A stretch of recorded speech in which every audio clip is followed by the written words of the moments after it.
আসসালামু আলাইকুম পৃথিবী টিভির আমাদের প্রিয় নবীর জীবনের ইতিহাসে আজকের পর্বে আপনাদের স্বাগতম। সিরিয়া সফর থেকে ফেরার পর কিশোর মুহাম্মদ সাল্লাল্লাহু আলাইহি ওয়াসাল্লাম এখন তেজদীপ্ত এক যুবক। মক্কার পঙ্কিল সমাজেও তিনি এক নির্মল ফুলের মতো বড় হয়ে উঠছেন। কিন্তু আপনারা কি জানেন, কেন পুরো মক্কাবাসী তাকে আল আমিন বা বিশ্বস্ত উপাধি দিয়েছিল? আর কি এমন গুণ দেখে মক্কার সবচেয়ে ধনী নারী মা খাদিজা তার সমস্ত ব্যবসার দায়িত্ব এই যুবকের হাতে তুলে দিতে চেয়েছিলেন? আজ আমরা জানব নবীজির যৌবনকালের 10টি বিস্ময়কর ঘটনা। ভিডিওটি শেষ পর্যন্ত দেখুন, কারণ এখানে রয়েছে সততার এক অনন্য বিজয়গাথা। আসুন তাহলে আজকের পর্ব শুরু করা যাক। এক মক্কার শ্রেষ্ঠ চরিত্রের অধিকারী যুবক। নবীজি সাল্লাল্লাহু আলাইহি ওয়াসাল্লাম যখন যৌবনে পদার্পণ করেন, তখন মক্কার যুবসমাজ মদ্যপান, জুয়া আর অনৈতিকতায় লিপ্ত ছিল। কিন্তু মুহাম্মদ সাল্লাল্লাহু আলাইহি ওয়াসাল্লাম ছিলেন এসবের থেকে যোজন যোজন দূরে। তার শালীনতা, সত্যবাদিতা এবং গম্ভীর ব্যক্তিত্ব তাকে সবার থেকে আলাদা করে তুলেছিল। মক্কার বড় বড় নেতারাও তাকে দেখে সম্মান জানাতেন। 2 আল আমিন বা বিশ্বস্ত উপাধি লাভ। নবীজি সাল্লাল্লাহু আলাইহি ওয়াসাল্লাম ছোটবেলা থেকেই কখনো মিথ্যা বলতেন না। মানুষ তাদের মূল্যবান ধন সম্পদ ও আমানত নবীজির কাছে নিশ্চিন্তে রেখে যেতেন। কারো সাথে ওয়াদা করলে তিনি তা নিজের জীবনের বিনিময়ে হলেও রক্ষা করতেন। তার এই নিখুঁত সততার কারণেই মক্কাবাসী তাকে ভালোবেসে আল আমিন বিশ্বস্ত এবং আস সাদিক সত্যবাদী উপাধিতে ভূষিত করে। 3 হিলফুল ফুজুল বা শান্তিসংঘ গঠন। মক্কায় তখন ইয়েমেনি এক বণিকের মালামাল কুরাইশরা জোর করে কেড়ে নেয়। এই অন্যায় দেখে নবীজির প্রাণ কেঁদে ওঠে। তিনি সমমনা কয়েকজন যুবককে নিয়ে গঠন করেন হিলফুল ফুজুল, যার অঙ্গীকার ছিল মক্কায় কোনো মজলুমের ওপর জুলুম হতে দেওয়া হবে না। নবীজির এই সমাজসেবামূলক কাজ তাকে আরবের একজন জনহিতৈষী নেতা হিসেবে প্রতিষ্ঠিত করে। 4 ছাগল চড়ানো ও ধৈর্যের পরীক্ষা। নবীজি সাল্লাল্লাহু আলাইহি ওয়াসাল্লাম তার যৌবনের শুরুর দিকে মক্কার মানুষদের ছাগল চড়াতেন। এটি ছিল মূলত নবীদের একটি সাধারণ বৈশিষ্ট্য। নবীজি নিজেই বলতেন, আল্লাহ এমন কোনো নবী পাঠাননি যিনি ছাগল চড়াননি।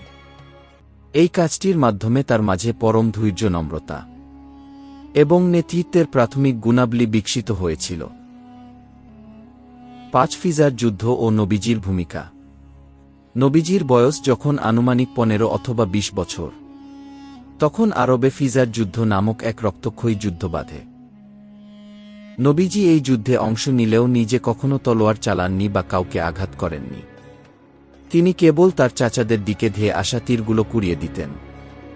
এটি ছিল তার শান্তিকামী মনের এক বহিঃপ্রকাশ। 6 মা খাদিজা রাদিয়াল্লাহু আনহা এর পরিচয় ও মর্যাদা।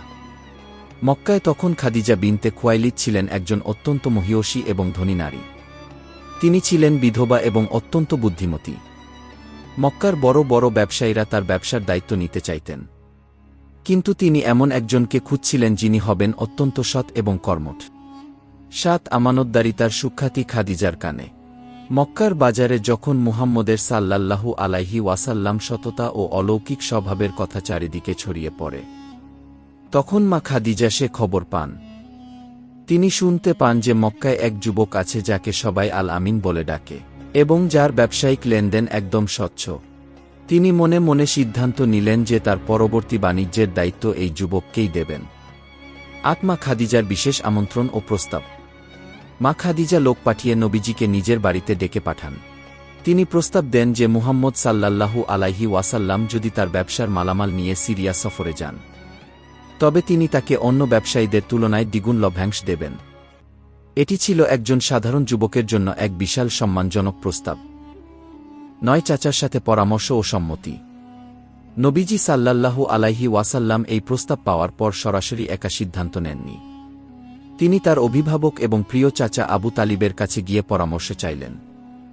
আবু তালিব খুশিমনে সম্মতি দিয়ে বললেন, এটি আল্লাহর পক্ষ থেকে তোমার জন্য একটি উত্তম রিজিকের ব্যবস্থা। এরপর নবীজি মা খাদিজার প্রস্তাব গ্রহণ করেন। 10 বাণিজ্যের প্রস্তুতি ও মায়সারার সঙ্গে। মা খাদিজা রাদিয়াল্লাহু আনহা তার বিশ্বস্ত গোলাম মায়সারা কে নবীজির সাথে সফরের সঙ্গী করে দেন। তিনি মায়সারাকে গোপনে নির্দেশ দেন যেন সে এই যুবকের প্রতিটি কাজ আচরণ এবং অলৌকিকতা গভীরভাবে পর্যবেক্ষণ করে। এভাবেই নবীজির জীবনের দ্বিতীয় এবং সবচেয়ে গুরুত্বপূর্ণ সিরিয়া সফরের সূচনা হয়। আমরা আগামী পর্বে মা খাদিজার নবীজিকে সিরিয়া বাণিজ্যের কাজে পাঠানোর ঘটনাটি বিস্তারিতভাবে জানব ইনশাআল্লাহ, এবং মা খাদিজা কী কারণে নবীজিকে আমন্ত্রণ করলেন বাণিজ্যে যাওয়ার জন্য। প্রিয় দর্শক, এভাবেই একজন এতিম যুবক তার সততা আর চরিত্রের শক্তিতে মক্কার শ্রেষ্ঠ মানুষের মর্যাদায় অধিষ্ঠিত হন।